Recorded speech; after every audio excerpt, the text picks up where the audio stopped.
What is up mga bossing, at ngayon ay tuturuan ko kayo kung paano tapusin ang Dragon's Dojo dito sa Blox Fruits. So ang kailangan mo lang ang Dragon Talon. So kailangan Master 500. So Mastery 500 dapat yung Dragon Talons nyo bago ninyo makausap yung dojo natin. So if 500 na yung Dragon's Talons ninyo, punta na kayo dito sa dojo at kausapin ang dojo trainer. So dito lang yan sa Hydra Island. So ngayon, nandito tayo sa Hydra Island. Ayan, pupunta natin yung dojo trainer at i-quest natin siya para sa ating white belt. So ayan, meron na tayong white belt.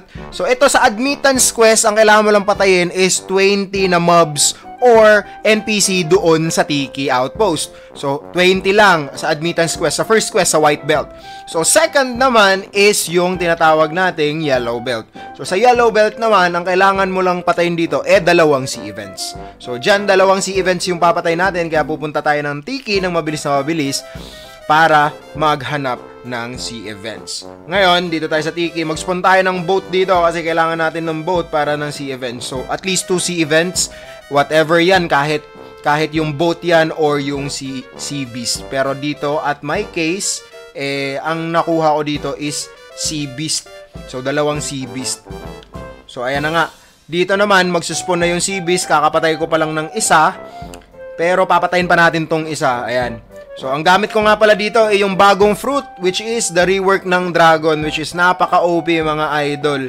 So ayan, napaka-OP ng dragon dahil yung M1 niya tinatamaan yung sea beast. So maganda siya pang sea events dahil yung M1 niya nakakatama nga naman talaga sa sea beast. Hindi kagaya ng Kitsune and ng other na mga fruits na hindi nakakatama yung M1. Okay? So ayan, kitang-kita ninyo, dumadamage tayo gamit ang M1 ng dragon. And, ayan na nga, mamamatay na to dito yung sea beast.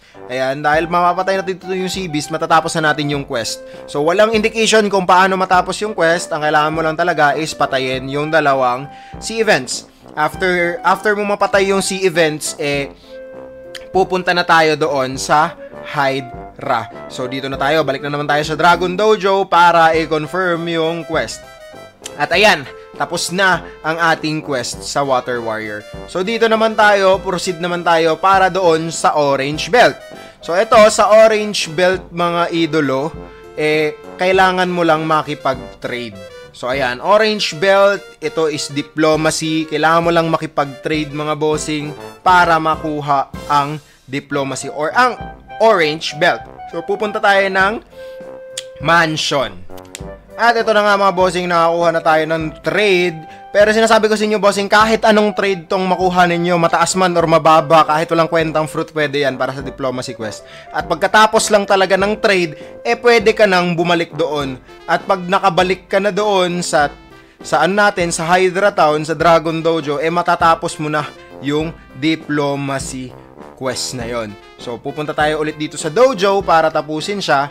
Ayan, para makuha na natin yung orange belt mga idol. So ito, pag natapos mo na yung orange belt mga idol, ang sasabihin yan, at bibigyan kanya ng legendary scroll, so libre na yung legendary scroll natin. Ayan. And also, meron na tayong belt. So dito naman, magiging daily quest siya. So tomorrow, babalik daw tayo bukas. So kinabukasan, babalik na naman tayo para dito. So this will be it. And also, dito, ma-unlock mo na yung Dragon Hunter, which is meron siyang quest and meron din siyang crafting. So, sa quest niya, ayan, meron din siyang craft. So, kailangan natin to, ayan, Volcanic Magnet. So, stay tuned kayo dahil gagawa tayo ng video dyan para sa Volcanic Magnet, mga bossing. So, ganun lang kadali, bossing, yung Dojo Trainer quest. Sundin mo lang yung steps at matatapos mo din.